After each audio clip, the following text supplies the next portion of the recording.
Faith is a kind of love, you're saying. Yes. Faith is not belief from a distance. Faith is yes, an engagement, a commitment. Yes. One of the other mistakes, boring mistakes that the atheist camp makes is what I call in the book, they have the Yeti theory of God. Yes, the Yeti theory.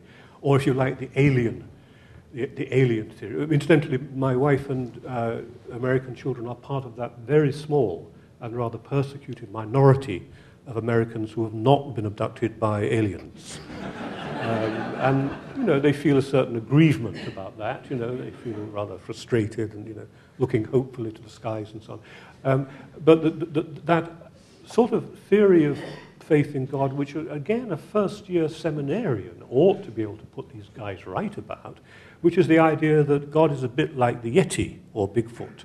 That's to say, there may be something out there, but the evidence is ambiguous and dubious, and so some people subscribe to the theory that there is indeed a Yeti or aliens, and some people don't.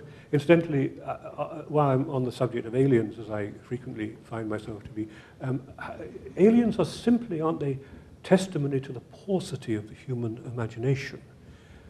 I mean, apart from the fact that, they may be very small and stink of sulfur and have 5 legs and be green, they look pretty much like Tony Blair, really.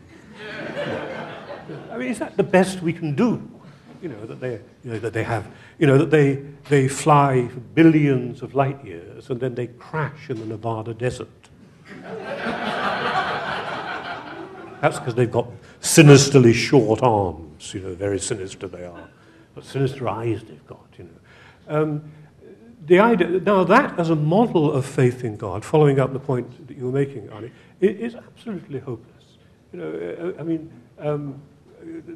That faith, faith does not, in the first place, for mainstream Christianity, and I'm sure for Judaism, Judeo-Christianity, doesn't mean subscribing to the proposition that there is a certain kind of entity out there, the Loch Ness Monster theory of God, Faith is a matter of tenacious commitment of somebody at the end of his tether in darkness and pain and bewilderment, not knowing what the hell was going on, but refusing even so to give up on what he saw as the source of his life and love.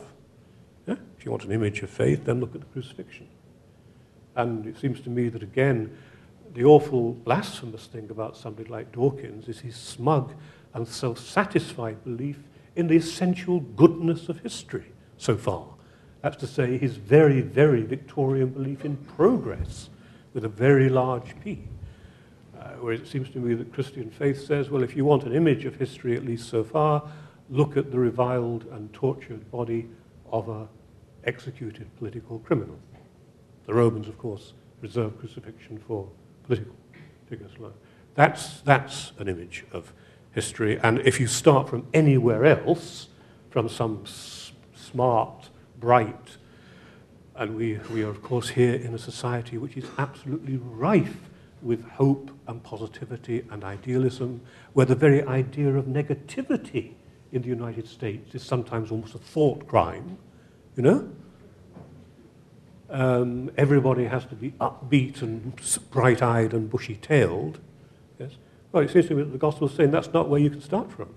Either you can look upon this body and live, and that's very difficult, and then perhaps you might see it's not quite the last word, or you can't, in which case you turn aside to some nice form of ideology like progress or the American dream or whatever. What is the propositional content of faith, then? There is indeed a propositional content of faith, Arnie, I think, and that's where the sort of the soggy new liberals and New Agers you were talking, or I will add New Agers, you were talking about go so terribly wrong. They're afraid of formulation. Think of the word dogma. Nothing wrong with dogma. Dogma simply means things taught, etymologically. It doesn't mean necessarily standing on the table and hectoring, yes? Some truths, whether political or religious or whatever they are so essential to the well-being of humanity that they need to be as precisely formulated, I suppose, as they can. There will be eternal wrangling over the nature of that formulation, to be sure.